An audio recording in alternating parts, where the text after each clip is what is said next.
మరొక పర్యాయం మనందరం కూడా ఈ విధంగా కలిసి ప్రభుని స్తుతించడానికి ప్రభు ఇచ్చిన ఈ సమయాన్ని బట్టి ఇప్పుడు నువ్వు ఎల్లప్పుడూ నువ్వు యుగాయుగములు ఆయనకి స్తుతి ఘనత మహిమ ప్రభావాలు ఆరోపించబడును గాక.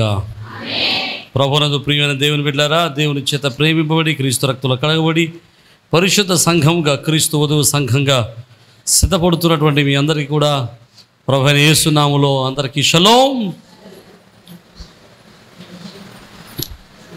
దేవుని కృపా సమాధానాలు ప్రభు మనెల్లరికి అనుగ్రహించును గాక. ప్రియమైన దేవుని బిడ్డారా, మనం యోహాను రాసినటువంటి శుభవార్తను ధ్యానం చేస్తూ ఉన్నాం. ఈ యోహాను సువార్త ధ్యానంలో మనం ఇప్పటికే 13వ అధ్యాయంలో నుండి 14 పూర్తి చేసుకోవడానికే సిద్ధంగా ఉంటూ 14వ అధ్యాయంలో చాలా భాగం మనం పూర్తి చేసుకోవడానికి దేవుడు సహాయం చేశారు. మనం యేసుక్రీస్తు ప్రభుల వారి యొక్క చరిత్రలో యేసుక్రీస్తు ప్రభుల వారి యొక్క ఆ యొక్క స్టోరీలో ప్రభుల వారి యొక్క జీవిత చరిత్రలో మనం క్రమంగా యోహాను సువార్తను ధ్యానం చేస్తుండగా ఈ రోజుకి మనం ఎక్కడున్నామంటే యేసుక్రీస్తు ప్రభుల వారు ఇక మరణం పొందటానికి ముందు రాత్రి ఆయన తన శిష్యులతో పస్కా విందు చేసిన విధానాన్ని, అలాగే ఆయన తన శిష్యులు విస్తరించి మాట్లాడుతున్నటువంటి సందర్భాలను మనం ధ్యానం చేస్తూ ఉన్నాం. యేసుక్రీస్తు ప్రభుల వారు తన శిష్యులతో మాట్లాడుతూ అనేక విషయాలు వారితో మాట్లాడుతూ వారికి ప్రస్ఫుటంగా తెలియపరుస్తూ ఉన్నారు. అయితే యేసుక్రీస్తు ప్రభుల వారికి ఇప్పటికే అనేక విషయాలు వారితో మాట్లాడేట్లు మనం చూస్తూ ఉన్నాం. 13వ అధ్యాయంలో పస్కా విందు చేశారు. విందులో యేసు వారు శిష్యుల యొక్క పాదాలు కడిగారు. ఆ యొక్క విందులో యేసు ప్రభువు వారు నన్ను అక్కడ అప్పగిస్తాడు అని చెప్పారు. అది ఎవరో తెలుసుకోమని పేతురు యోహానుని అడిగితే నేను ఎవరైతే ముక్క ముంచి ఇస్తానో వాడే అని చెప్పి యేసువారు మొక్క ముంచవగానే యూదా ఇస్కరియోతు ఆ మొక్క తీసుకున్న వెంటనే ఆ యొక్క అతనిలోనికి వాడిలోనికి అపవాది ప్రవేశించగానే అక్కడి నుంచి వాడు బయటికి వెళ్ళిపోయాడు. అపవాది ప్రవేశించినప్పుడు యూదా ఇస్కరియోతు బయటికి వెళ్ళిపోగానే మరిన్ని విషయాలు తన శిష్యులతో ప్రభుల వారు మాట్లాడుతూ అనేక విషయాలు ప్రభువారు వారికి తెలియపరుస్తూ పరలోక రాజ్యం గురించి, పరలోక రాజ్యాన్ని ఎలా చేరగలము అనే విషయం గురించి, ఆయనను ప్రేమించే వారికి దాచి ఉంచబడిన మేలు గురించి, అలాగే ఆయన ప్రేమించే వారికి దాచబడినటువంటి ఆశీర్వాదాల గురించి, ఇలా కొన్ని విషయాలు మాట్లాడుకుంటూ ఆయన విస్తరించి మాట్లాడుతూ ఉన్నారు. ఆయన మాట్లాడుతున్నటువంటి మాటల్లో మనం గమనించగలిగితే శిష్యులకు కొన్ని అభయాన్ని కూడా ఇస్తూ ఉన్నాడు. తన శిష్యుల ఆయన ఎడబాటు తర్వాత ఆయన యొక్క పరలోక రాజ్యానికి ఆయన వేధించిన తర్వాత, ఆ పరలోక రాజ్యానికి వెళ్ళిన తర్వాత శిష్యులు ఒంటరిగా ఉండాలా అనేటువంటి ఆలోచన శిష్యుల్లో వచ్చినట్లు యేసువారు గమనించి యేసువారు శిష్యులతో మాట్లాడటం ప్రారంభిస్తూ ఉన్నారు. ఆ మాటలు ఒక విషయాన్ని మీకు జ్ఞాపకం చేయడానికి ప్రారంభిస్తాయి. చూడండి, ఆ విషయాన్ని మనం జ్ఞాపకం చేసుకుందాం. యోహాను సువార్త 14వ అధ్యాయము 25వ వచనాన్ని మనం చదువుదాం. నేను మీ యొద్దగా ఉండగానే ఈ మాటలు మీతో చెప్తేనే ఆదరణకర్త అనగా తండ్రి నా నామమున పంపబో పరిశుద్ధాత్మ సమస్తమును మీకు బోధించి నేను మీతో చెప్పిన సంగతులన్నిటినీ మీకు జ్ఞాపకం చేయను. దేవునికి స్తోత్రం. ఇక్కడ పరిశుద్ధాత్మను గురించి యేసుక్రీస్తు ప్రభుల వారు మాట్లాడుతూ పరిశుద్ధాత్మను యొక్క వాగ్దానాన్ని తన శిష్యులకు ప్రభుల వారు ఇస్తూ ఉన్నారు. ఈ పరిశుద్ధాత్మ అనేది, లేకపోతే ఈ పరిశుద్ధాత్మ అనేది ఎవరు అని మనం ఆలోచన చేస్తే దేవునిలో ఒక భాగము పరిశుద్ధాత్ముడు. ఆయన దేవునిలో ఒక భాగము, ఆయనే దేవుడై ఉన్నాడు. పరిశుద్ధ గ్రంథాల్లో మనం జ్ఞాపకం చేసుకుంటే అనేక విషయాలు, అనేక పర్యాయాలు పరిశుద్ధాత్ముని దేవునిగా పోల్చినట్లు మనం చూస్తూ ఉన్నాం.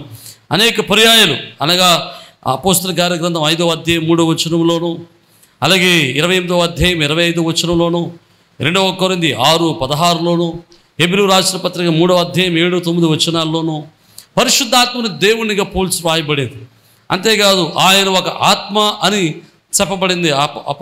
ఆదికాండము 1వ అధ్యాయం 2వ వచనంలోను, న్యాయాధిపతులు 3వ అధ్యాయం 10వ వచనంలోను. అలాగే ఇంకా మనం చూస్తే ఆయన నిత్యుడు, హెబ్రీయులకు రాసిన పత్రిక 9వ అధ్యాయం 14వ వచనంలో ఆయన నిత్యుడు అని రాయబడింది. అంతేకాదు ఆయన సెల్ఫ్ ఎగ్జిస్టెంట్ గాడ్, అనగా ఆయన తనకు తానుగా ఉన్నవాడుగా రోమీయులకు రాసిన పత్రిక 8వ అధ్యాయం 2వ వచనంలో రాయబడింది. ఆయన ఓపెన్ ప్రెసెంట్, ఆయన అన్ని చోట్ల ఉండగలిగిన వాడు అని చెప్పి కీర్తనకారుడు 139వ కీర్తన 7-8 వచనాల్లో రాశాడు. ఇలాగా మనం జ్ఞాపకం చేసుకుంటే ఆయన శక్తిమంతుడని జకర్యా 12:10లో రాయబడింది. అలాగే ఆయన సృష్టిలో ఉన్నాడని, సృష్టి కార్యాల్లో ఉన్నాడని ఆదికాండం 1-2 వచనాల్లో తెలియపరుస్తూ ఉంది. ఆయన వాక్యాన్ని వ్రాయడానికి సంఘాన్ని ప్రోత్సహించాడని 2 పేతురు 1:21 వచనంలో వ్రాయబడింది. అనే పరిశుద్ధాత్ముడు అనగా ఆయన దైవత్వము కలిగిన వాడు, ఆయన దేవుడై ఉన్నాడు, ఆయన దేవుళ్ళలో ఒక భాగమై ఉన్నాడు. మనం జ్ఞాపకం చేసుకుంటే ఆయన తండ్రి, కుమార, పరిశుద్ధాత్మగా ఉన్నవాడు. మనం ఆరాధించుతున్నటువంటి దేవుడు త్రియేకుడు అనగా ఒక్కడే కానీ ముగ్గురుగా కనిపించినవాడు. ఆయన ముగ్గురుగా కనిపించినవాడు, స్టిల్ ఆయన ఒక్కడై ఉన్నాడు. దేవునికి స్తోత్రం. మీకు మంచి ఉదాహరణ చెబుతాను. కోడిగుడ్డు 1, 2, 3 అండి, ఒకటే. కానీ కోడిగుడ్లు ఎన్ని భాగాలు ఉంటాయి? 3 భాగాలు ఉంటాయి. పైన పెంకు ఉంటుంది, లోపడేమో తెల్ల సొన ఉంటుంది, లోపల పసుపు సొన ఉంటుంది. 3 భాగాలు ఉంటాయి. కానీ 3 మనం ఏమంటామండి? గుడ్డే అంటాం. మీకు మాట చెప్పిన ఇది ఎన్ని ఏళ్ళు అండి? 1 ఏళ్ళు. కానీ వేళ్ళు ఎన్ని భాగాలు ఉన్నాయండి? 3, 1, 2, 3 మొక్కలు ఉన్నాయి.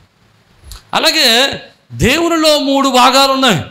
దేవునిలో ముగ్గురు, ఆయన ముగ్గురుగా ఉన్నవాడు, కానీ స్టిల్ ఆయన ఒక్కడే ఉన్నవాడు. దేవునికి స్తోత్రం. హల్లెలూయా. అనగా పరిశుద్ధాత్ముడు ఆయనలో ఒక భాగము.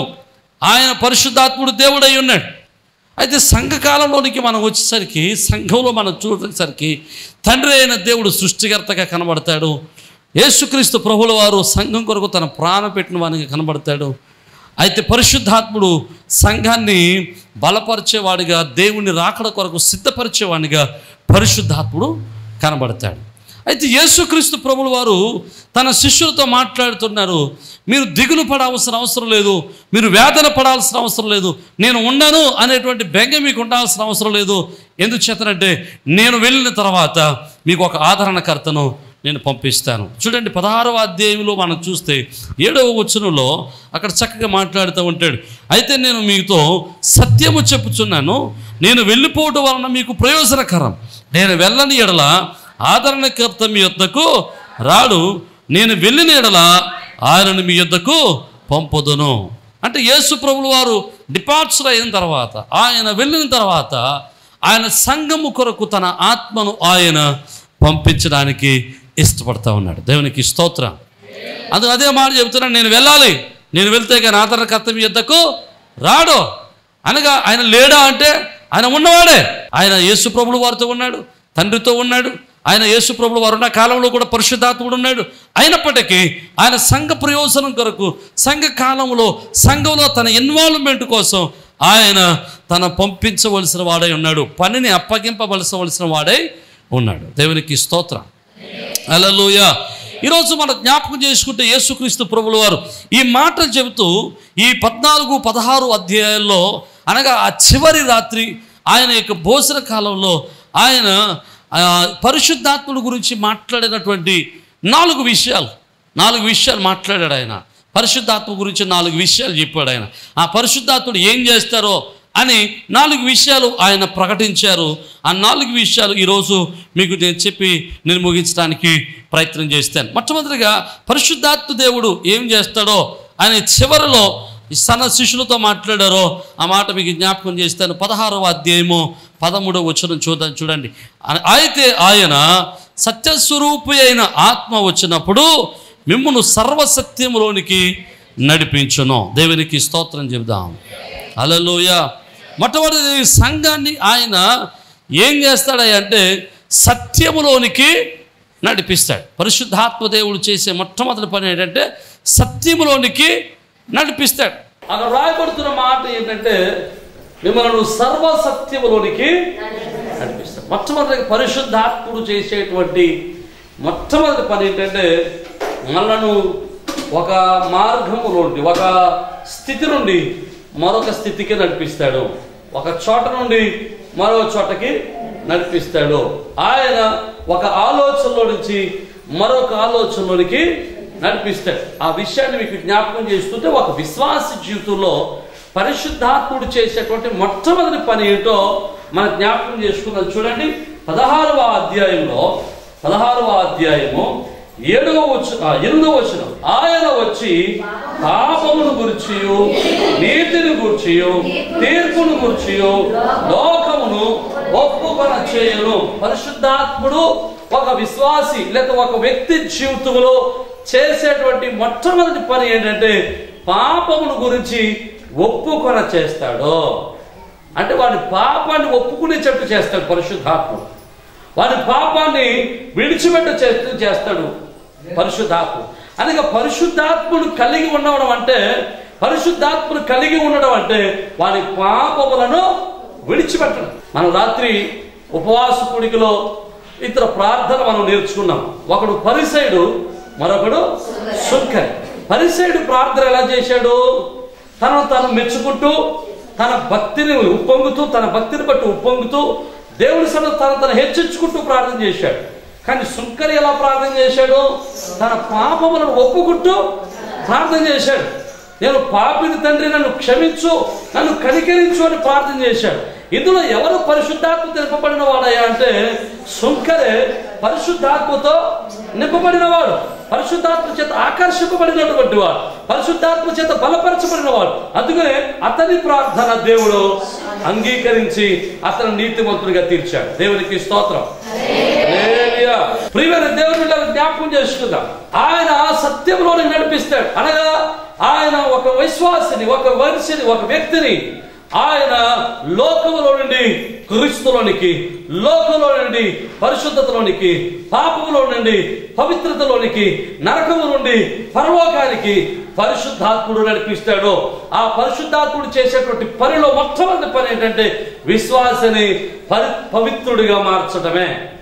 నమ్మితే దేవునికి స్తోత్రం. హల్లెలూయా. మనం ఇంకా పవిత్రతను పొందలేకపోతున్నామంటే, ఒకవేళ మనం ఇంకా పరిశుద్ధత లేకపోతే పరిశుద్ధత పొందలేకపోతున్నామంటే, మనం ఇంకా పాపమును విడిచిపెట్టలేకపోతున్నామంటే కారణం ఏంటంటే మనలో పరిశుద్ధాత్మ దేవుడు పని చేయడం లేదు. పరిశుద్ధాత్ముడు పని చేసేవాడు ఎప్పటికీ పాపము చేయలేడు. మొట్టమొదటిగా ఆయన సత్యములోనికి నడిపిస్తాడు. అనగా ఆయన సత్యములోనికి, అనగా వాక్యములోనికి, క్రీస్తులోనికి నడిపిస్తాడు. ఇక రెండవది ఆయన చేసే పని ఏంటో మనం నేర్చుకుందాం. చూడండి, 26వ వచనాన్ని మనం చదువు. 14వ అధ్యాయము 26వ వచనం. ఆదరణకర్త అనగా తండ్రి నా నామమున పంపబో పరిశుద్ధాత్మ సమస్తమును మీకు బోధించి, సమస్తమును మీకు ఆయన ఏం చేస్తాడు? బోధిస్తాడు. రెండవది పరిశుద్ధాత్ముడు చేసేది, రెండవ మాట ఏంటంటే బోధిస్తాడు. మీ చాలా మంది అనుకునే విషయం ఏంటంటే సేవకుడే మాట్లాడతాడు అనుకుంటారు. కానీ వాక్యులు అంటాడు, మీరు నిలబడండి, మీరేం మాట్లాడాలో నేనే నేర్పిస్తానంటాడు. ఇక్కడ సేవకుడు నిలబడతాడు, కానీ సేవకుల్లో నుండి దేవుడే మాట్లాడతాడు. నమ్మిన వారు దేవునికి స్తోత్రం చెప్దాం. పరిశుద్ధాత్ముడు బోధిస్తాడు. ఆయన ఏం బోధిస్తాడు? ఏ విషయాలు బోధిస్తాడు? 16వ అధ్యాయము 13వ వచనం 2వ భాగంలో మనం చూస్తే, ఆయన తనంతట తానే ఏమీ బోధింపక వేటిని వినునో వాటిని బోధించి సంభవింపబో సంగతులను మీకు తెలియచేయను. ఆయన నా వాటిలోనివి తీసుకుని మీకు తెలియచేయను గనుక నన్ను మహిమపరచును. అనగా పరిశుద్ధాత్ముడు బోధిస్తే ఏ విషయాలు బోధిస్తాడా అంటే క్రొత్త విషయాలు ఏమి బోధించడం. మరి ఏ విషయాలు బోధిస్తాడంటే అప్పటికే యేసువారు బోధించిన విషయాలను సర్వోన్నతుడైన దేవుడు సంఘానికి, లోకానికి ప్రకటించినటువంటి విషయాలను, సంఘానికి దేవుడు ఇచ్చినటువంటి గ్రంథముల నుండి ఆయన తిరిగి మనకు బోధిస్తాడు. ఆయన అందుకోసమని మనం జ్ఞాపకం చేసుకుంటే ఆయన బోధలు, ఆయన బోధించేటువంటి మాటలు, ఆయన ప్రకటించేటువంటి మాటలు, ఆయన వినిపించేటువంటి మాటలు మనం విన్నప్పుడు ఏ సేవకుడైన వాక్యాన్ని బోధిస్తూ ఉన్నప్పుడు, ఏ సేవకుడైన వాక్యాన్ని బోధిస్తూ మాట్లాడుతూ ఉన్నప్పుడు మనం గ్రహించవలసినటువంటి పని ఏంటంటే, ఇది సేవకుని బోధ లేకపోతే పరిశుద్ధాత్ముని బోధ, అది మనకు తెలియాలంటే ఒకటే పని చేయాలి. బోధించేది పరిశుద్ధాత్ముడా లేకపోతే మనుషుడా, అది మనకు తెలియాలంటే ఒకటి పని చేయాలి. బెరయా సంఘం వారు చేసిన పని చేయాలి. ఏం చేసేవారు బెరయా సంఘం వారు? వాక్యములో లేఖనాల్లో అలాగున ఉన్నవో లేవో పరిశీలన చేసేవారట. ఎవరైనా వచ్చి ఏదైనా మాట చెబుతున్నప్పుడు, ఎవరైనా వచ్చి వాక్యం చెబుతూ ఉన్నప్పుడు, ఎవరైనా వచ్చి ఏదైనా విషయాలు చెబుతున్నప్పుడు వీడు అబద్ధ బోధకుడా సత్యమైన బోధకుడా అని తెలియాలంటే వాక్యాన్ని మనం ఏం చేయాలి? సరిచూసుకుంటూ ఉండాలి. దేవునికి స్తోత్రం చెబుదాం.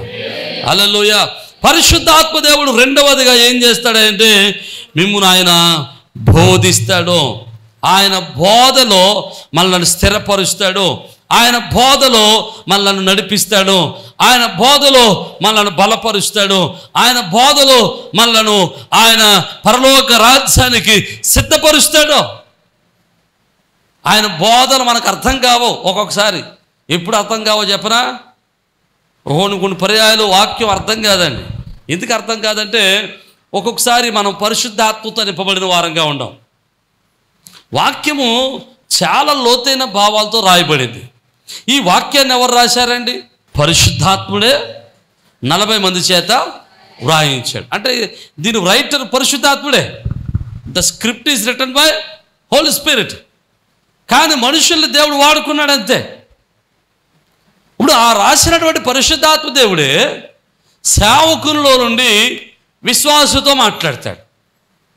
విశ్వాసతో మాట్లాడుతున్నప్పుడు విశ్వాసి పరిశుద్ధాత్మతో నింపబడిన వాడుగా వాక్యాన్ని వింటే ఆ వాక్యము మనకు అర్థమయ్యేటట్లు పరిశుద్ధాత్ముడు చేస్తాడు. దేవునికి స్తోత్రం. మీకు మంచి ఉదాహరణ చెబుతారు, జాగ్రత్తగా వినడానికి ప్రయత్నించాను. వాక్యము చదువుతున్న వారందరికీ వాక్యం అర్థం కాదండి. ఎవరికి వాక్యం అర్థమవుతుందంటే ఎవరైతే పరిశుద్ధాత్మ సహాయాన్ని తీసుకుంటారో, ఎవరైతే పరిశుద్ధాత్మతో నింపబడతారో వారికే వాక్యం అర్థమవుతుంది. చాలామంది వాక్యాన్ని చదువుతూ ఉంటారు. సంఘ వ్యతిరేకులు వాక్యాన్ని చదువుతూ ఉంటారు. సంఘంలోనికి వ్యతిరేక శక్తులు కూడా వాక్యం మనకంటే ఎక్కువ వాళ్ళు చదువుతూ ఉన్నారు. వాళ్ళు చదివితే ఏమంటారు తెలుసా? మీ వాక్యులు తప్పులున్నాయి, వాక్యులు అది తప్పు ఉంది, వాక్యులు ఇది తప్పు ఉంది, అలాగుంది ఇలాగుందని వాళ్ళు చాలా కబుర్లు చెబుతూ ఉంటారు. ఈ మధ్యకాలంలో ఒక ఆయన కూడా ఈ మాట చెబుతూ ఉన్నాడు, బైబిల్లో తప్పులున్నాయి, అందులో మీరు బాగా వెంబడించేటువంటి పౌలు గారి అబద్ధికుడు అన్నాడు. ఎందుకు అబద్ధికుడయ్యా అంటే ఆయన పెద్ద రహస్యం చెప్పాడు. ఏంటి ఆ రహస్యం అంటే, అపోస్తలుడైన పౌలు 3 చోట్ల 3 విధాలుగా మాట్లాడతాడు. ఒక చోట అంటాడు నేను యూదుడను అంటాడు. రెండవ చోట అంటాడు నేను బెన్యామీనీయుడను అంటాడు. మూడవ చోట అంటాడు నేను రోమా పౌరసత్వాన్ని కలిగిన వాడిని అంటాడు. ఈ ముక్కలు అట్టుకుని 3 పక్కలు అట్టుకుని అంటాడు నేను పౌలు గారు అబద్ధికుడు, ఈయనకి అబద్ధం ఆడటమే ఇష్టం, ఈయన అబద్ధానికి జనకుడు, మీరు అబద్ధికుడిని మీరు ఫాలో అవుతున్నారు, ఆయన చెప్పిన మాటలు పెట్టినారు మీరు అని చెప్పడం మొదలెట్టాడు. ఆయనకి ఎందుకు ఈ మాటలు అర్థం కాలేదు అంటే అతడు చదువుతున్నాడు కానీ ఈ మాటలు అతనికి అర్థం కాలేదు. ఎందుకు అర్థం కాలేదంటే అతడు పరిశుద్ధాత్మతో నింపబడినవాడు కాదు, అతనికి పరిశుద్ధాత్మ సహాయము లేదు. మరి ఏంటి దాంట్లో ఉన్న అర్థం అంటే అది పరిశుద్ధాత్మను పొందుకున్న వాడికి అర్థమవుద్ది. మీకు జాగ్రత్తగా 3 విషయాలు చెప్తాను చూడండి. ఒకటి, పౌలు గారు అంటాడు నేను యూదులను అంటాడు. యూదులు అంటే యూదా దేశానికి చెందినవాడు. యూదా దేశం అంటే ఇశ్రాయేలు ఎంతమంది అండి? మొత్తం ఎన్ని గోత్రాలు? 12 గోత్రాలు. ఈ 12 గోత్రాలు 2 రాజ్యాలుగా విడిపోయారు. 10 గోత్రాలేమో ఇశ్రాయేలీలు, 2 గోత్రాలేమో యూదా దేశం. యూదా దేశంలో ఎన్ని గోత్రాలు ఉన్నాయి? 2 గోత్రాలు ఉన్నాయి. ఇశ్రాయేల్ దేశంలో ఎన్ని గోత్రాలు ఉన్నాయి? 10 గోత్రాలు ఉన్నాయి. నేను యూదుడను అంటే దాని అర్థం ఏంటంటే నేను యూదా దేశానికి చెందినవాడను అని అర్థం. నేను బెన్యామీనీయుడను అన్నాడు. రెండవది, బెన్యామీను అంటే యూదా దేశంలో ఉన్నటువంటి 2 గోత్రాలలో ఒక గోత్రమైన బెన్యామీను గోత్రానికి చెందినవాడను అని అర్థం. అప్పుడు మూడవది ఏమంటాడు ఆయన? నేను రోమియుడను అంటాడు. రోమియుడను అంటే అర్థం ఏంటంటే యూదా దేశం అప్పుడు యూదా దేశంగా లేదు. యూదా దేశము పౌలు గారు వచ్చేసరికి ఏమైపోయిందంటే యూదా దేశమంతా కూడా రోమా పరిపాలన కిందకి వెళ్ళిపోయింది. రోమా పరిపాలిస్తుంది. ఇప్పుడు రోమా పరిపాలిస్తుంది కనుక, రోమా ప్రభుత్వం పరిపాలిస్తుంది కనుక రోమా ప్రోవిన్స్ కింద ఉన్న వారందరికీ రోమా పౌరసత్వాన్ని ఇస్తుంది. నా మాటలు అర్థమైతే దేవునికి స్తోత్రం. హల్లెలూయా. ఒకటి, అతడు యూదా దేశానికి చెందినవాడు, యూదా దేశంలో బెన్యామీను గోత్రానికి చెందినవాడు, యూదా దేశం రోమా ప్రభుత్వం కింద ఉంది కనుక అతడు రోమా పౌరసత్వాన్ని కలిగి, ఎందుకు తప్పే లేదు. కానీ అతడు ఏంటంటే పెద్ద ఏదో సాధించానని పెద్ద సాధించిన వాడిగా ఆ మాట చెప్పుకున్నాడు. కానీ అతనికి పరిశుద్ధాత్మ సహాయం ఉంటుంటే, పరిశుద్ధాత్ముడు అతనికి సహాయం చేస్తుంటే ఖచ్చితంగా అతనికి వాక్యము అర్థమయ్యేది. దేవునికి స్తోత్రం. అందుకని వాక్యం వినేటప్పుడైనా, వాక్యాన్ని ధ్యానం చేసేటప్పుడైనా, వాక్యం చదివేటప్పుడైనా ఏదో సాధారణమైన మనుషులు వచ్చినట్లుగా, ఏదో సీరియల్కి వెళ్ళేటప్పుడు వచ్చినట్లుగా, లేకపోతే ఏదో సినిమా చూడటానికి వెళ్ళి వచ్చినట్లుగా, లేకపోతే ఏదో పిచ్చాపాటి మాట్లాడుకోవడానికి వెళ్ళి వచ్చినట్లుగా మనం శుభ్రంగా బయలుదేరి వచ్చేయటం కాదు. వచ్చే ముందు మనం ఏం చేయాలంటే, ప్రభువా నాతో మాట్లాడు, నీ వాక్యం నాకు అర్థమయ్యేటట్లు చేయండి నాయన, అర్థం చేసుకునే మనస్సు నాకు ఇవ్వండి నాయన, నీ ఆత్మతో నన్ను నింపండి ప్రభువా అని ప్రార్థన చేసి రావాలి. అలా ప్రార్థన చేసుకుని ప్రభు సహాయాన్ని తీసుకుని వస్తే ఇక్కడ సేవకుడు చెప్పే ప్రతి మాట మనకి చక్కగా అర్థమవుతుంది. అర్థమైన వారు దేవునికి స్తోత్రం చెబుదాం. హల్లెలూయా, హల్లెలూయా. ప్రియమైన దేవుని బిడ్డలు జ్ఞాపకం చేసుకుంటే ఇక్కడ పరిశుద్ధాత్ముడు చేసేటువంటి రెండవ పని, మొట్టమొదటిది మనం సత్యములోనికి నడిపిస్తాడు. రెండవలో సత్యములో నడిపించడానికి ఆయన చేసే పని, మనం నడిపించడానికి, మనం బలపరచడానికి, మనం స్థిరపరచడానికి ఆయన చేసే పని ఏంటంటే ఆయన బోధిస్తాడు. దేవునికి స్తోత్రం చెబుదాం. ఇక మూడవ పని, ఆ పరిశుద్ధాత్ముడు చేసేటువంటి మూడవ పని ఏంటో మనం నేర్చుకుందాం. చూడండి 14వ అధ్యాయము 26వ వచనంలోనే రెండవ మాటను మనం చదువుకుందాం. బోధించి నేను మీతో చెప్పిన సంగతులన్నిటినీ మీకు జ్ఞాపకము చేయును. దేవునికి స్తోత్రం చెబుతాం. యేసుక్రీస్తు ప్రభువుల వారు అనేక పర్యాయాలు అనేక విషయాలు చెప్పాడు శిష్యులకి. చెప్పినప్పుడు వాళ్ళకి ఆయన బోధించినప్పుడు వాళ్ళకి అర్థమయ్యేది కాదు. అర్థమవడం అంటే మనసులో పెట్టుకునేవారు అంతే. ఈ మాట ఇక్కడ ఎందుకన్నాడు ఈయన అని అర్థమయ్యేది కాదట. కానీ ఆ మాట వాళ్ళకి ఎప్పుడు అర్థమయ్యేదంటే ఆయన చెప్పిన పని జరిగినప్పుడు వారికి అర్థమయ్యేదట. దేవునికి స్తోత్రం చెబుదాం. అంటే ఎప్పుడు ఎందుకు అర్థమయ్యేదంటే దేవాతి దేవుడు యేసుక్రీస్తు ప్రభువుల వారు చెప్పినటువంటి బోధ ఆ సందర్భాన్ని బట్టి పరిశుద్ధాత్మ దేవుడు ఏం చేసేవాడంటే జ్ఞాపకం చేసేవాడు. ఇదిగో పలానాసారి యేసు ప్రభు వారికి మాట చెప్పాడు కదా, ఇదిగో ఇలా జరిగింది చూడు అని జ్ఞాపకం చేస్తే అప్పుడు యేసు ప్రభుల వారు వారికి బాగా అర్థమయ్యేవాడట. దేవునికి స్తోత్రం చెబుదాం. హల్లెలూయా. మీకు ఇంకో మాట కూడా జ్ఞాపకం చేస్తాను. ఇప్పుడు మనకు ఉన్నట్టుగా బైబిల్ లేవండి. అప్పుడు శిష్యుల కాలంలో బైబిల్ లేవు, బైబిల్ లేదు. ధర్మశాస్త్రం ఉండేది, అది కూడా అందరికి అందుబాటులో ఉండేది కాదు. కానీ ఈరోజు మనం అందరం బైబిల్ పట్టుకుని వాక్యం చెబుతున్నాం, బైబిల్ పట్టుకుని బైబిల్ వింటున్నాం. పాస్టర్ గారు చెప్పింది చెప్పినట్లు ఉందా లేదని మనం చూసుకుంటున్నాం. కానీ ఆ రోజులు అలా లేదు. ఆ రోజుల్లో శిష్యులు ఎక్కడ పడితే అక్కడికి వెళ్ళి వారు బోధిస్తూ ఉండేవారు. వారు వాక్యాన్ని బోధిస్తూ వాక్యాన్ని ప్రకటిస్తూ ఉండేవారు. మరి ఎలా చెప్పారా అంటే కొన్ని సంవత్సరాలు అలాగా చెప్పారు. ఎలా చెప్పగలిగారంటే ఒకే ఒకటి కారణం, వారు విన్నటువంటి బోధలన్నీ, యేసు వారు చెప్పిన బోధలన్నీ పరిశుద్ధాత్మ దేవుడు వారికి ఏం చేశాడు, జ్ఞాపకం చేస్తూ ఉండేవాడు. నమ్మిన వారు దేవునికి స్తోత్రం చెప్పండి. హల్లెలూయా. పరిశుద్ధాత్ముడు ఏం చేసేవాడు, జ్ఞాపకం చేసేవాడు. నన్ను ఈ మాటలు చెప్పరమండి. ఈరోజు ఒక విశ్వాసి జీవితంలో కూడా, ప్రతి విశ్వాసి జీవితంలో కూడా పరిశుద్ధాత్మ దేవుడు తన వాక్యాన్ని జ్ఞాపకం చేస్తాడు. ఎందుకు జ్ఞాపకం చేస్తాడు, ఎప్పుడు జ్ఞాపకం చేస్తాడు? నీకు అవసరమైన ప్రతిసారి వాక్యాన్ని దేవుడు నీ హృదయంలో మరలా, ఉదాహరణ చెబుతాను చూడండి. కొన్ని పర్యాయాలు మనం ఏదైనా తప్పిదం చేయడానికి మనం పురుకొల్పుకుంటూ ఉంటాం, పాపం చేయడానికి పురుకొల్పబడతా ఉంటాం, శాపభరితమైన జీవితాన్ని జీవించడానికి పురుకొల్పబడతా ఉంటాం. యవ్వనులు తప్పక త్రొట్టిల్లుదురని వాక్యం చెప్పినట్లుగా ఒక్కొక్కసారి త్రొట్టిల్లిపోతూ ఉంటాం శాపంలోనికి, పాపంలోనికి. అటువంటప్పుడు పరిశుద్ధాత్మ దేవుడు మనల్ని ఏం చేస్తూ ఉంటాడంటే, అయ్యా నువ్వు చేసేటువంటి పని తప్పు, నువ్వు నడిచే నరక తప్పు, నువ్వు చేసే పని తప్పు అని పరిశుద్ధాత్మ దేవుడు ఏం చేస్తాడంటే వాక్యాన్ని గుర్తు చేస్తూ ఉంటాడు. ఎప్పుడైతే వాక్యాన్ని గుర్తు చేస్తూ ఉంటాడో ఆ వాక్యాన్ని బట్టి మనం నిలబెట్టుకోవడానికి, మనం పడిపోకుండా జారిపోకుండా నిలబడడానికి అవకాశం కలుగుతుంది. నమ్మిన వారు దేవునికి స్తోత్రం చెప్పండి. హల్లెలూయా. అందుకని యెహెజ్కేలు గ్రంథము 36వ అధ్యాయం, యెహెజ్కేలు గ్రంథము 36వ అధ్యాయం 27వ వచనాన్ని మనం చదువుకుందాం ఒకసారి. నా ఆత్మను మీ యందు ఉంచి నా కట్టడలను అనుసరించు వారిగాను నా విధులను గైకుని వారిగాను మిమ్ములను చేసేదను. దేవునికి స్తోత్రం. హల్లెలూయా. ఎలాగట? నా ఆత్మను మీ యందు ఉంచి నా కట్టలను అనుసరించే వారిగాను నా విధులను గైకునే వారిగాను మిమ్ములను చేస్తా. అంటే పరిశుద్ధాత్మను కలిగి ఉన్నవాడు ఏం కలిగి ఉంటాడంటే ఆయన ఆజ్ఞలను అనుసరించి నడుస్తాడు. ఆమేన్. హల్లెలూయా. అందుకనే దేవుని యొక్క వాక్యంలో ఒక మాట ఉంటుంది చూడండి, ఒక చక్కటి మాట.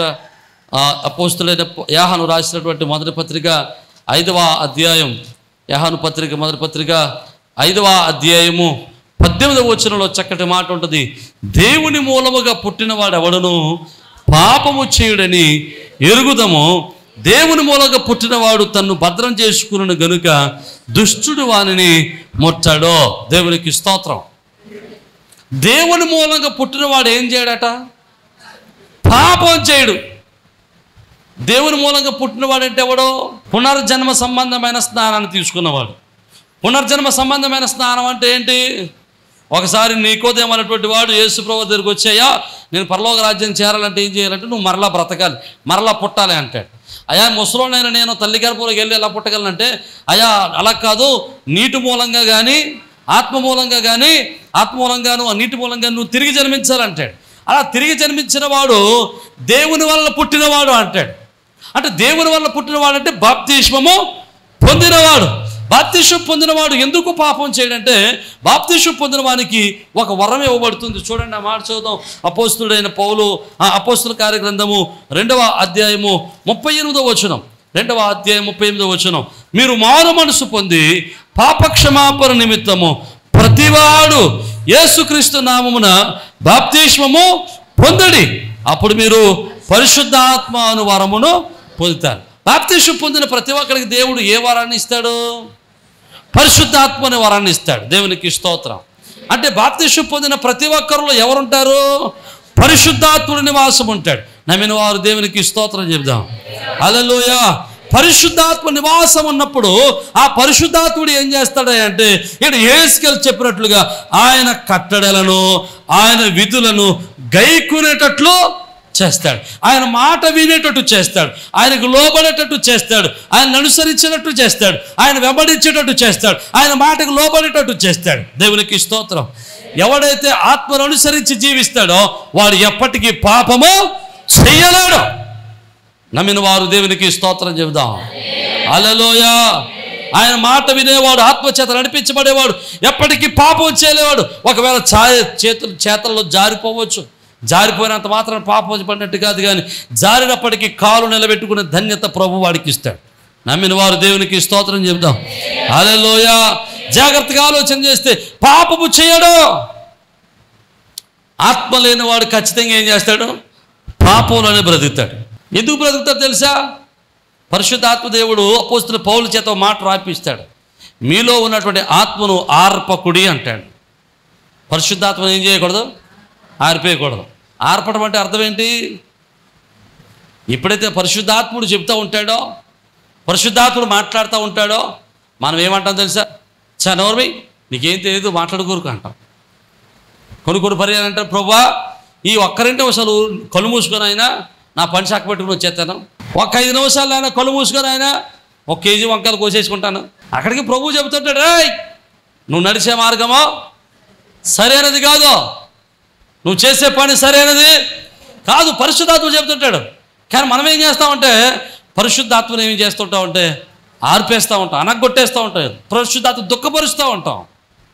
అటువంటిప్పుడు 1 సారి 2 సార్లు 3 సార్లు చెప్తాడు.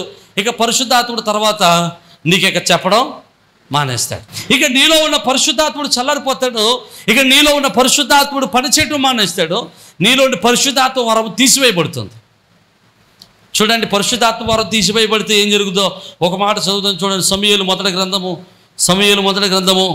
16వ అధ్యాయము 14వ వచనం. యెహోవా ఆత్మ సౌలును విడిచిపోయింది. జాగ్రత్తగా వినాలి. యెహోవా ఆత్మ ఏమైంది? సౌలును విడిచిపోయాడట పరిశుద్ధాత్మ దేవుడు. ఎందుకు విడిచిపెట్టాడో మనం నేర్చుకుంటే అనేక పర్యాయాలు దేవుడు చెప్పిన మాట వినడం మానేసి సౌలు తన ఇష్టానుసారంగా బ్రతికాడు. సౌలు జీవితంలో అనేక పర్యాలు దేవునికి అవిధేయుడయ్యాడు. యాజకుడు చేయాల్సిన పని చేశాడు. ఇంకేం చేశాడండి? దేవుడు చేయొద్దన్న పని చేశాడు. ఇంకా చూస్తే ఆ యొక్క జనాలకు భయపడి జనాల మాట విని తన ఇష్టానుసారంగా బ్రతికాడు. ఇలా చూసుకుంటే ఇశ్రాయేలు దేవుడి మీద ఆధారపడడం మానేసి, ఇశ్రాయేలు దేవుడైన యెహోవా మీద ఆధారపడడం మానేసి మనుషుల మీద ఆధారపడడం మొదలుపెట్టాడు. కనుక యెహోవా ఆత్మ సౌలును విడిచిపెట్టేశాడు. అయితే ఇప్పుడు సౌలుని పరిశుద్ధాత్మ వదిలిపెట్టేస్తే పెద్ద నష్టమేముంది? అక్కడ రాస్తాడు చూడండి. యెహోవా యొద్ద నుండి దురాత్మ ఒకటి వచ్చి అతన్ని వెరపించిందట. దేవునికి స్తోత్రం. సౌలులో ఉన్న పరిశుద్ధాత్ముడు ఎప్పుడైతే ఖాళీ చేసేసాడో సౌలీయులని, ఇప్పుడు ఎవడొచ్చాడు? యేసుప్రభులు వారు ఒక ఉపమానం చెప్తాడండి. ఏమనంటే, ఒక ఇల్లట ఓడ్చబడి అంత అమర్చబడి ఉందట. ఇంతకుముందు వదిలేసినటువంటి దురాత్మ ఒకడు వచ్చి ఇల్లు ఎలా ఉందో చూద్దామని చూస్తే అది ఓడ్చబడి సిద్ధపడి అమర్చబడి ఉండట. అప్పుడు వీడు ఏం చేశాడట? వీడికంటే దుర్మార్గులైన 7 ఆత్మల్ని తీసుకొచ్చి అందులో ప్రవేశించాడట. అలాగన ఇప్పుడు ఈ సౌలులో పరిశుద్ధాత్ముడు ఎప్పుడైతే దూరం అయిపోయాడో, దేవుని యొక్క ఆత్మ ఎప్పుడైతే దూరం అయిపోయాడో, పరిశుద్ధాత్ముని యొక్క ఆత్మశక్తి ఎప్పుడైతే ఆ సౌలులో లేకుండా పోయిందో,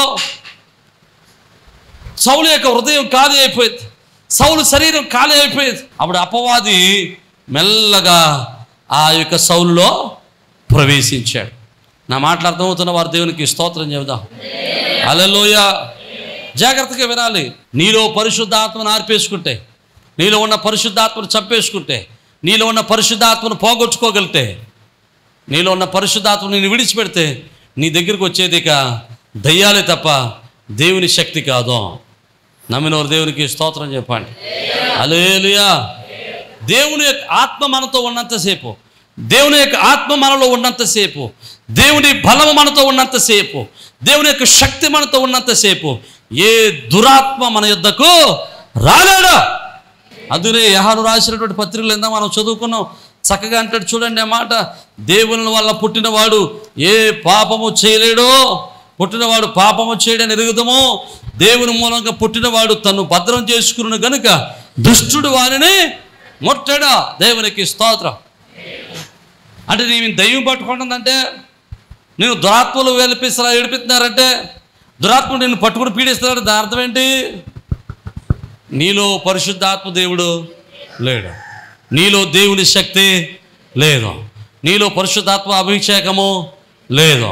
నువ్వు దీని అంతటిని పోగొట్టుకున్నావు కనుకనే నీ ఇల్లు ఖాళీగా ఉంది. ఖాళీగా ఉన్న ఇంటిలోనికి దురాత్ముడు ప్రవేశిస్తున్నాడు. మీకు మంచి మాట చెప్తాను.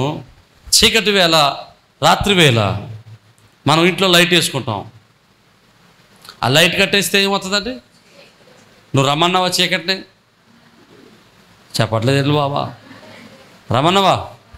మనం రమ్మనకపోయినా చీకటి వెలుగును ఆపేసుకుంటే, లైట్ ఆర్పేస్తే చీకటి వచ్చేది.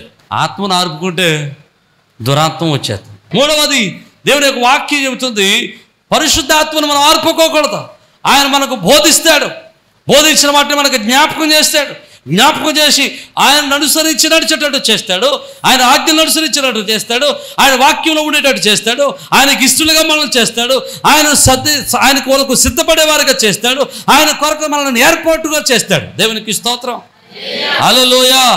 ఒకవేళ ఆయన మాటకు లోబడకపోతే, ఆయన మాటకు విధేయులు కాకపోతే మనం దురాత్మ చేతకు చిక్కుకునే వారంగా ఉంటాము.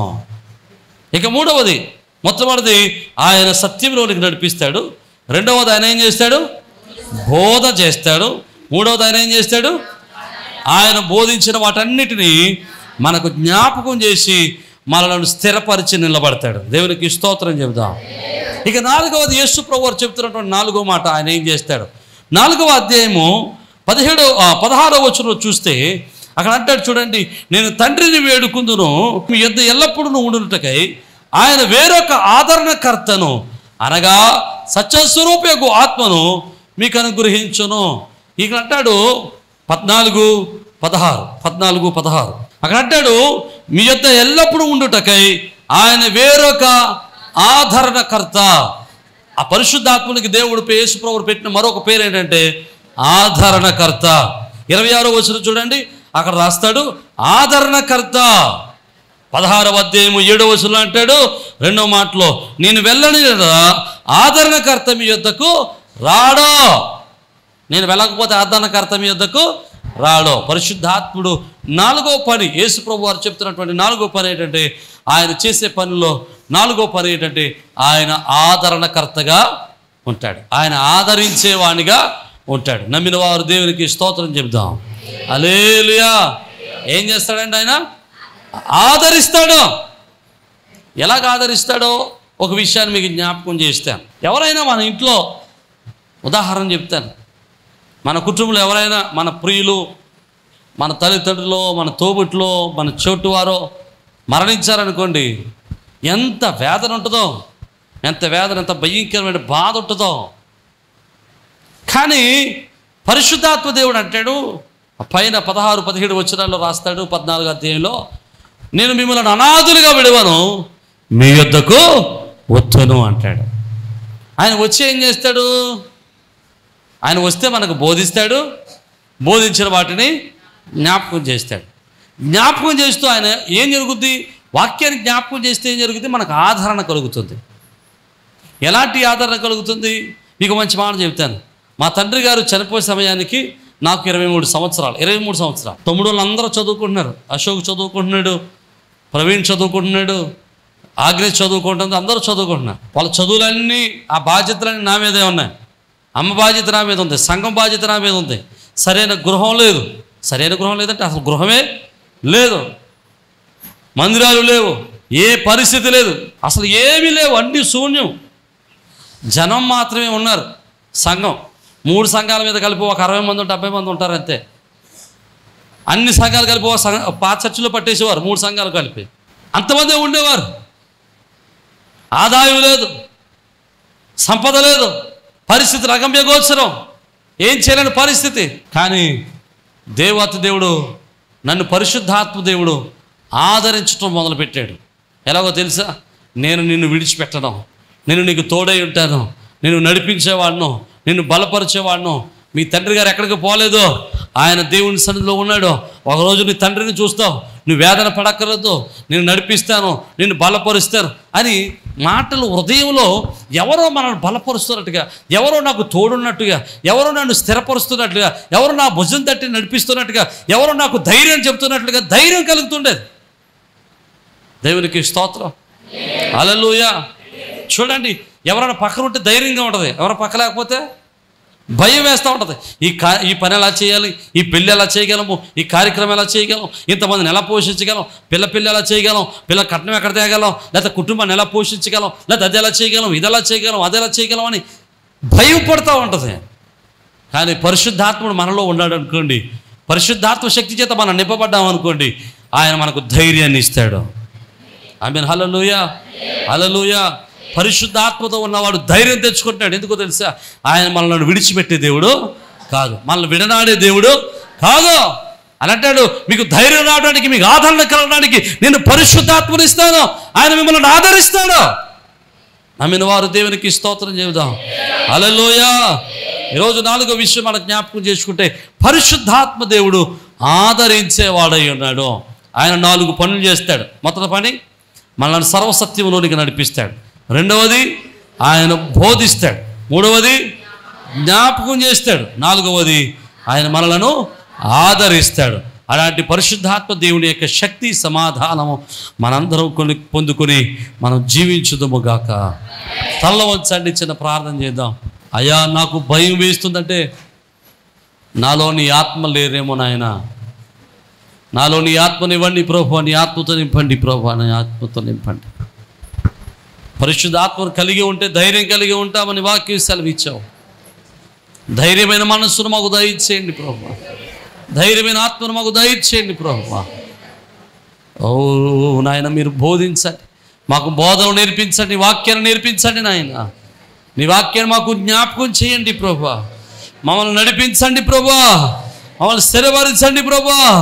నీ ఆత్మతో మమ్మల్ని నింపండి ప్రభువా, నీ ఆత్మశక్తితో మమ్మల్ని నింపండి నాయన, నీ ఆత్మ బలముతో మమ్మల్ని నింపండి ప్రభువా, నీ ఆత్మతో మమ్మల్ని నింపండి ప్రభువా. నీ ఆత్మ లేనివాడు నీవాడు కాదన్నావు నాయన. అయమాలో నీ ఆత్మను కుమరించండి ప్రభువా, నీ ఆత్మశక్తిని మాకు దాయిచ్చేయండి ప్రభువా. మీరే మహిమ పొందండి నాయన. ప్రభా, యువతని కూడి వచ్చిన ప్రతి బిడ్డను మీ చేతులకు అప్పగిస్తున్నాం. వాక్యం వింటున్న ప్రతి బిడ్డను మీ చేతులకు అప్పగిస్తున్నాం. వారి కుటుంబంలో నెమ్మది సంతోషం మీరు దాయిచ్చండి, నీ కృప చేత బలపరచండి ప్రభువా. అయా, నువ్వు ఆదరణకర్తగా ఉండి వారిని ఆదరించండి నాయన. ధైర్యమైన మనస్సు వారికి దాయిచ్చే నీ కృప చేత నడిపించి మీరు మహిమ పొందండి. ఆత్మకార్యాలు జరిగించమని పరిశుద్ధాత్మదేవా ప్రతి ఒక్కరితో మీరు ఉండండి నాయన. వారికి నీ వాక్యమును బోధించండి నాయన. మీరే మహిమ పొందమని యేసు పరిశుద్ధ నామమున స్తుతించున్నాం మా పరమ తండ్రి. ఆమేన్, ఆమేన్. అందరికీ షలోం. ప్రభునందు ప్రియ సజీవ స్వరం అనేటువంటి యొక్క వర్తమానాన్ని వింటున్నటువంటి మీ అందరికీ ప్రభునామమును బట్టి శుభాలు. మీ గృహాలలో మీతో కలిసి ఈ విధంగా ప్రభువును ఆరాధించడానికి ప్రభు ఇచ్చిన సమయాన్ని బట్టి ప్రభువుని స్తుతిస్తూ ఉన్నాను. ప్రతిదినం మీరు వీక్షిస్తున్న ఈ వర్తమానాలను బట్టి మీరు ఆశీర్వదింపబడుతున్నారని మేమెంతగానో ప్రభునందు ఆనందిస్తూ ప్రభువును స్తుతిస్తూ ఉన్నాం. మీరు ఇస్తున్నటువంటి ప్రతి మెసేజ్, లేకపోతే మీరు ఇస్తున్నటువంటి ఈ యొక్క ప్రోత్సాహం దేవుని పనులు మమ్మల్ని ఎంతగానో బలవంతులు చేస్తూ ఉంది. కనుక మీరు ఈ వర్తమానాల చేత ఆశీర్వదింపబడుతున్నట్లయితే ఇంకా అనేక మందికి ఈ వర్తమానాల్ని పరిచయం చేయండి. అలాగే ఈ వర్తమానాల చేత మీరు ఆశీర్వదింపబడుతున్నట్లయితే తప్పనిసరిగా ఈ యొక్క పరిచర్యలో మీ వంతు సహకారాన్ని, భాగస్వామ్యాన్ని పంచుకోవాలని ప్రభు పేరట మిమ్మల్ని ప్రేమతో ఆహ్వానిస్తూ ఉన్నాం. చాలామంది అడుగుతూ ఉన్నారు, అయ్యా మేము ఈ పరిచర్యలు ఎలా పాలుభాగస్తులం కావాలి అని. చాలా సంతోషం. దేవుడు మీకు ఇచ్చిన భారాన్ని బట్టి ప్రభునందు ఆనందిస్తూ ఉన్నాను. తప్పనిసరిగా మీరు కూడా మాతో కలిసి ఈ యొక్క సత్య సువార్తను, ఈ యొక్క ఆత్మీయమైన వర్తమానాలను అనేక మందికి అందించటంలో మీ వంతు కూడా ఖచ్చితంగా సహకారాన్ని అందించవచ్చు. కనుక ఈ స్క్రీన్ మీద కనబడుతున్న నెంబర్లకి ఖచ్చితంగా ఫోన్ చేయండి. తగినటువంటి ఆలోచనలు, సలహాలు, ఎలాగో మీరు ఈ పరిచర్యలో బాల్య భాగస్తులు కాగలరో మేము మీకు తెలియపరుస్తాం. అలాగే మీరు ఈ వర్తమానాల చేత ఆశీర్వదింపబడుతున్నట్లయితే, ఒకవేళ మీరు ఇప్పటి వరకు ఏ సంఘానికి వెళ్ళని వారైతే, ఏ మందిరానికి అటెండ్ కాని వారైతే తప్పనిసరిగా మిమ్మల్ని మా మందిరానికి, మా సహవాసానికి ప్రేమతో ఆహ్వానిస్తూ ఉన్నాం. చక్కని అపోస్తుల యొక్క బోధ, ఆత్మీయమైనటువంటి ఆరాధన, ప్రేమతో కూడినటువంటి సహవాసము, చక్కని ప్రేమతో కూడినటువంటి ఆదరణ సంఘాల్లో సంఘం ద్వారా పొందడానికి మిమ్మల్ని ప్రేమతో ఆహ్వానిస్తూ ఉన్నాం. ఒకవేళ మీరు ఏకైనా మందిరాల్లో ఆల్రెడీ మందిరాల్లో కట్టబడి ఉన్నట్లయితే తప్పనిసరిగా ఆదివారపు ఆరాధన, మందిరంలో జరిగేటువంటి కూడికలలో పాల్గొనటం మానేయదు. తప్పనిసరిగా మీ మందిరాల్లో బలవంతులై, శ్రేష్ఠులై, దేవుని పనులు బలవంతులుగా ఎదగాలని మిమ్మల్ని ప్రేమతో ఆహ్వానిస్తున్నాం. ఒకవేళ ఎక్కడా మీరు పరిచర్యలో, ఏ పరిచర్యకు, ఏ సహవాసానికి ఒకవేళ మీరు అట్టుకట్టి ఉండకపోతే, ఏ సహవాసులు మీరు పాలుభాగస్తులుగా ఉండకపోతే తప్పనిసరిగా మిమ్మల్ని ప్రేమతో ఆహ్వానిస్తూ ఉన్నాం. మన పరిచర్యల ద్వారా ఇంకా అనేకమైనటువంటి పరిచర్యలు జరుగుతూ ఉన్నాయి. ప్రతి నెల అనాథల పరిచర్య చేస్తూ ఉన్నాం. ఈ అనాథల పరిచర్యలో చాలామంది యవన బిడ్డలు తమ యవన కాలంలో తమ యొక్క భర్తలను కోల్పోయిన వారు ఉన్నారు. అలాగే చిన్న చిన్న పిల్లలు పెట్టుకుని వారు పోషిస్తున్న వారు ఉన్నారు. వారిని పోషించడానికి దేవుడు మాకు ఇచ్చినటువంటి ఆలోచన బట్టి ప్రతి నెల కొంత సహాయాన్ని చేస్తున్నాం. ఇంకా ఆ సహాయాన్ని అనేక మందికి పంచాలని ఆశపడుతూ ఉన్నాం.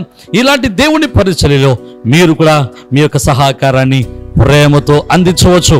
అలాగే ప్రతి నెల సెకండ్ సాటర్డే మన మందిరంలో చిన్న పిల్లల ప్రోగ్రాం జరుగుతుంది. ఇది ప్రతి నెల జరుగుతూ ఉంది. మీరు కూడా మీ పిల్లలు దేవునిలో ఆత్మీయంగా బలపడాలని ఆశపడితే తప్పనిసరిగా మీ పిల్లల్ని ఆ యొక్క చిన్నపిల్లల ప్రోగ్రానికి, కింగ్డమ్ చిల్డ్రన్స్ అనేటువంటి ప్రోగ్రానికి మీ పిల్లలు కూడా ప్రోత్సహించండి. తప్పనిసరిగా పంపించండి. ఉదయం 9 గంటల నుంచి 4 గంటల వరకు చక్కని పాటలు, చక్కని కథలు, చక్కని ఆరాధన, దైవభక్తి, అలాగే విశ్వాసంలో వారిని బలపరచడానికి ఎంతో మేము తోడ్పడుతూ ఉన్నాం, వారిని బలపరుస్తూ ఉన్నాం. అది మీ పిల్లలకు ఆత్మీయంగా బలపడడానికి, విశ్వాసాలు బలపడడానికి ఎంతగానో దోహదం చేస్తూ ఉంది. తప్పనిసరిగా ఈ పరిచర్యలో మీరు కూడా పాలిభాగస్తులు అయి ఉండాలని ప్రభు పేరిట మనం చేస్తున్నాం. అలాగే ఇండియా ప్రేయర్ లీగ్ అనేటువంటి ఒక ప్రార్థనా సహవాసాన్ని నడిపిస్తూ ఉన్నాం. మిమ్మల్ని కూడా ప్రేమతో ప్రార్థనా సహవాసంలోనికి ప్రేమతో ఆహ్వానిస్తూ ఉన్నాం. తప్పనిసరిగా మీరు ఫోన్ చేయండి, తగిన విషయాలన్నీ మీతో పంచుకుంటాం. అలాగే మీరు ఒకవేళ యూట్యూబ్ ద్వారా వాక్యాన్ని విన్నట్లయితే, ఒకవేళ ఈ వాక్యం ద్వారా, ఈ వర్తమానాల ద్వారా మీరు ఆశీర్వదింపబడిన వారైతే ఖచ్చితంగా ఈ యొక్క వర్తమానాలు అనేక మందికి పరిచయం చేయండి. ఈ యొక్క వర్తమానాలని మీరు అనేక మందికి పరిచయం చేసి ఈ యొక్క పరిచర్యలో మీరు కూడా తప్పనిసరిగా పాలుభాగస్తులు కావాలని, పరిచర్యలో మీరు కూడా తప్పనిసరిగా చేతులు కలిపి దేవుని యొక్క రాజ్య వ్యాప్తిలో ప్రయాసలో మీరు కూడా మాతో కలిసి రావాలని ప్రేమతో ఆహ్వానిస్తూ ఉన్నాం. ఒకవేళ మీరు రావాలి అనుకుంటే తప్పనిసరిగా మీ విషయాలు మాకు తెలియపరచండి. మీ కొరకు, మీ కుటుంబాల కొరకు, మీ బిడ్డల కొరకు మేము అనునిత్యం ప్రార్థన చేస్తున్నాం. ప్రభు కృప మీకును, మీ కుటుంబాలకును, మీ బిడ్డలకును ఎలా తోడై ఉండి మిమ్మల్ని స్థిరపరిచి ఆదరించును గాక. ఆమేన్.